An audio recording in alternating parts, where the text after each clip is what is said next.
Mimi kwa majina naitwa Omar Kipanga, ni mbunge wa jimbo la Mafia, naibu waziri Wizara ya Elimu, Sayansi na Teknolojia. Kipekee nichukue fursa hii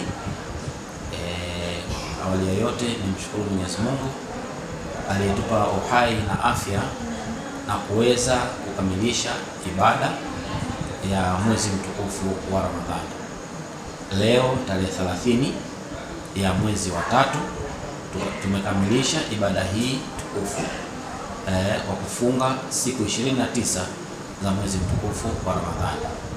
Nichukue fursa hii kuwapongeza na kuwatakia kila laheri wananchi wangu wa jimbo la Mafia, lakini na Watanzania kwa ujumla kwa kuweza kukamilisha, lakini wakati tunaelekea kwenye sikukuu ya Eid al-Fitr.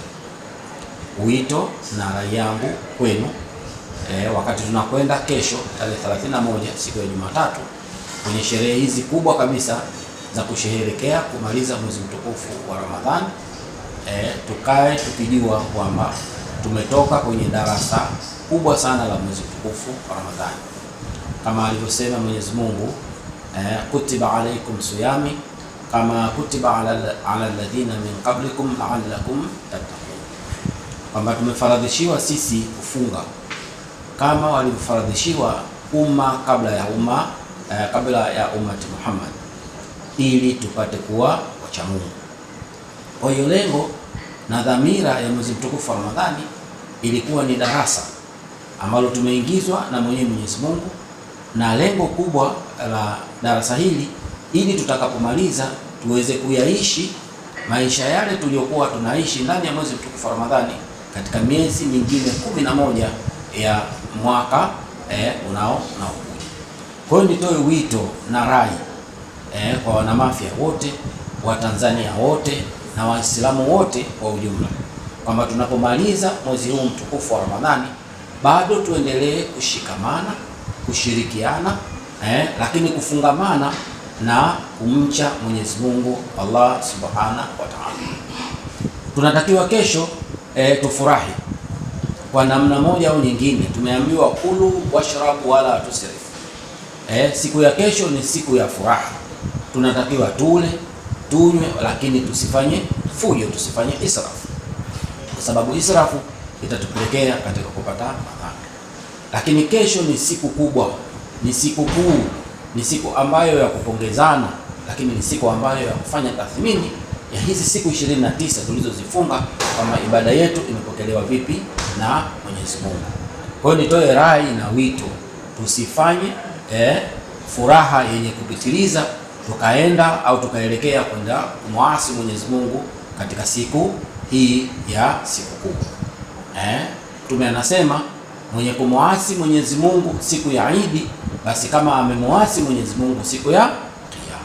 Kwa hiyo tujitahadhari sana na vitendo vyetu, tujitahadhari sana na mienendo yetu, tusiende tukamwasi Mwenyezi Mungu siku hii ya Eid. Lakini kubwa kuliko yote, kwa vile tumemaliza mwezi mtukufu wa Ramadhani, kama Waislamu bado tunawajibika na ibada ya zakatul fitr. Kwa hiyo nitoe wito kwa Waislamu wote, kwa Waislamu wenzangu wa Mafia, wakati tunaelekea siku ya kesho kwenye kusala Eid, kabla ya kusali Eid ni muhimu tukafanya ibada yetu ya zakatul fitr. Na zakatul fitr anatoa mtu yeyote, wala hahitaji mtu tajiri, yule ambaye ana uwezo wa kumiliki chakula chake cha kesho siku ya Eid, kuanzia asubuhi, mchana mpaka jioni. Ile ziada atakayokuwa nayo anawajibika kutoa zakati al-fitr. Kwa hiyo nitoe wito, nitoe rai kwenu wote Waislamu pamoja na wanamafia kwa ujumla, vile vile tusisahau ibada yetu ya zakati al-fitr kabla ya swala ya Eid kesho. Tutakapotoa baada ya swala Eid inakuwa tena sio zakati al-fitr, inakuwa ni sadaka kama sadaka nyingine, lakini kwa mujibu wa ibada ni kwa mujibu wa faradhi yenyewe ni kabla ya swala ya Eid. Mwisho kabisa, naomba niwaombe sana wazazi, walezi, tuna vijana wetu, tuna watoto wetu ambao tunawalea kwa namna moja au nyingine, Kwa hiyo tusiwaachie kesho wakatapakaa tu huko mitaani. Tuhakikishe kwamba tunawalinda. Baada ya kupata chakula chao, tujue watoto wetu wanakwenda wapi, wanafuatana na nani, wanacheza na nani, ili waende kusherehekea sikukuu yao salama na warudi majumbani kwetu salama itakapofika jioni. Nawatakia kila laheri. Barakatul Eid, barakatul Eid, barakatul Eid. Asanteni sana.